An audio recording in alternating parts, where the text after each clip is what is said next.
Infantado, that comes from infant, so the first owner of this winery was a Portuguese prince. Of course, not the oldest from that king, and that's what the infant means. You're a prince, but you're not gonna become a king because you're not the oldest son or daughter. I'm part of something that was started in 1816. Even before Infantado, my family for 3 generations were taking care of vineyards in the Douro. My grandfather bought this winery. My father and my uncle, when they started to bottle in 1979, sort of break the monopoly of the shippers from Gaia. So Infantado was the first port that was ever bought a vigneron, a port from a vigneron, so growing the grapes, making the wine and bottling it, state bottle. The only reason why I can see the interest of making single grape wines is you want to let people that don't know that grape to understand what are the flavors, what are the aromas of that grape. The truth is that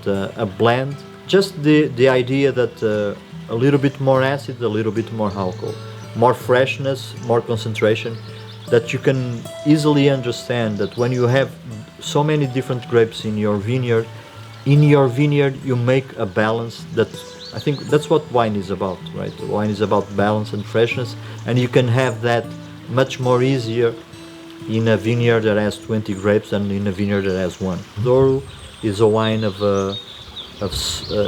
a region of sun, a region of schist, a region with some brutality.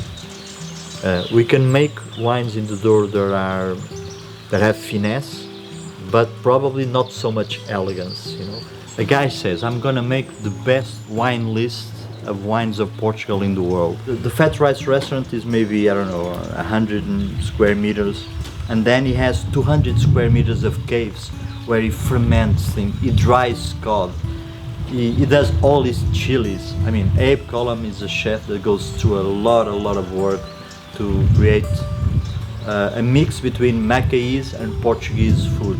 Incredible.